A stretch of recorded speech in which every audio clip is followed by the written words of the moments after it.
Welcome students. I am Ms. Pratiksha Dabholkar, Assistant Professor in Botany from Ganpat Parsekar College of Education, Harmal, Goa.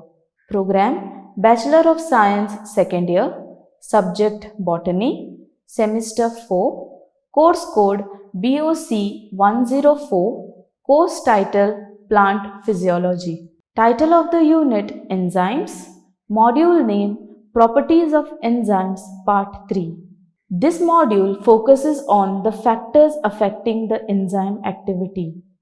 These factors are temperature, pH, water, substrate concentration, enzyme concentration, inhibitors, and accumulation of end products.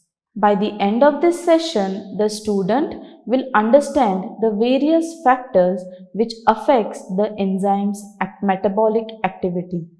The factors affecting enzyme activity are temperature, pH, water, substrate concentration, enzyme concentration, inhibitors, and accumulation of end products. Let us discuss each of these factors in detail. Coming to the first factor, that is temperature. Enzyme activity is greatly affected by temperature. The activity of enzyme is optimum at the normal temperature. At very low temperature, as you can see from this graph, the enzyme activity is minimum. But as the temperature raises, the activity and the rate of the reaction increases of an enzyme. But between 40 to 60 degrees centigrades, there is a loss of enzyme activity. The reason is the proteins present in the enzymes are denatured. Moving on to the next factor, that is pH. Enzymes are active only over a limited range of pH. During this period, the enzyme shows the maximum activity. For most enzymes, the effective range of pH is from 4 to 9. Beyond this, denaturation of the proteins occur and the activity of the enzymes get reduced. Here are some examples of the enzyme which have the different pH. Example, the optimum pH for amylase enzyme is 7, which is a neutral pH. The optimum pH of trypsin is 8, which is alkaline or a basic pH. The optimum pH of pepsin is 2, which is acidic. Moving on to the third factor which affects the enzyme activity, that is the water. In the absence of water, the enzymatic activity is suppressed. For example, if you consider these two beakers, in one beaker the seeds are dry. As a result, the enzymes are inactive. Proper hydration to these seeds will result in the imbibition of the seeds. Therefore, the activity of the enzyme is supposed or said to be active.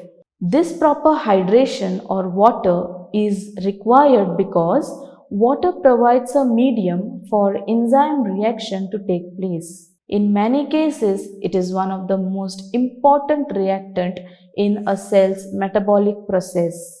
Moving on to the fourth factor, that is the substrate concentration. If the substrate concentration is increased, the activity of the enzyme increases till all the active sites of the enzyme molecules are saturated with the substrate. After this, the rate of the enzyme reaction becomes steady, as you can see from the graph, and if you go on adding more substrate, it will have no effect or no positive effect on the enzyme's metabolic rate. Next factor is the enzyme concentration. Increase in the concentration of enzyme will increase the rate of reaction, but we have to make sure that there is enough concentration of substrate for the enzyme.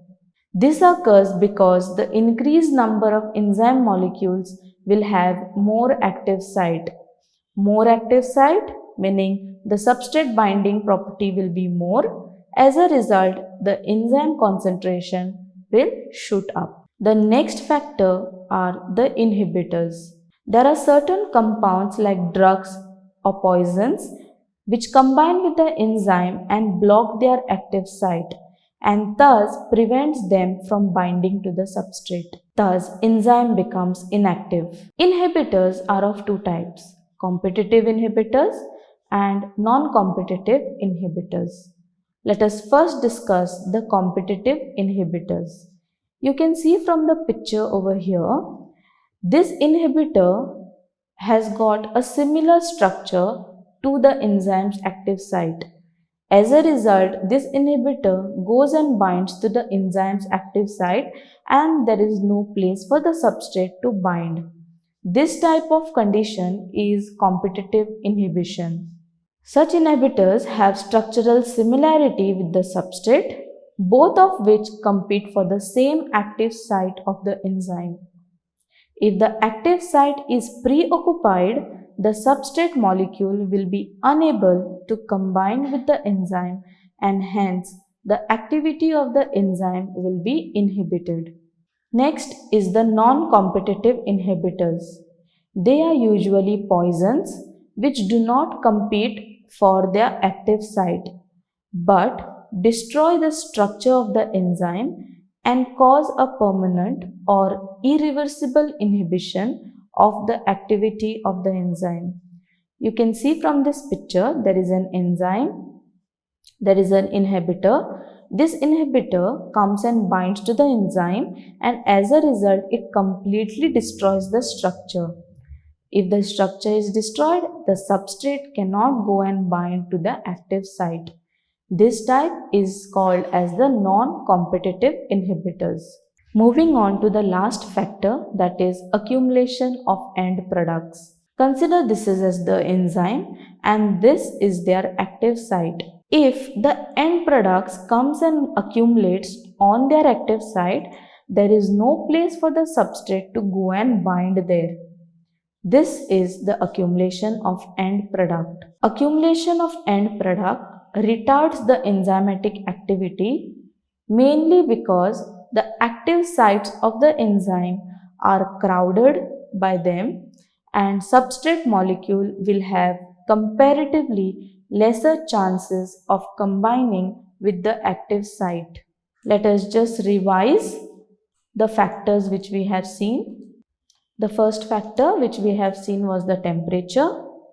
As the temperature increases beyond 40 to 60, there is loss of enzyme activity because the proteins are denatured.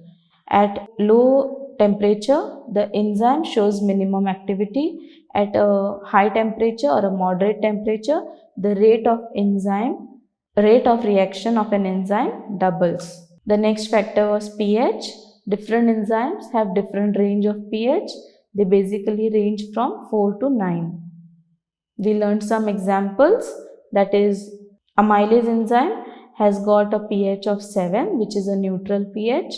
Trypsin has got an pH of 8 which is a basic pH. Pepsin has got an acidic pH. Water, we said that in the absence of water, the enzyme activity is suppressed. When you give water or supply water, proper hydration is there, then the enzyme activity is active. As you increase the substrate concentration, the enzyme rate increases.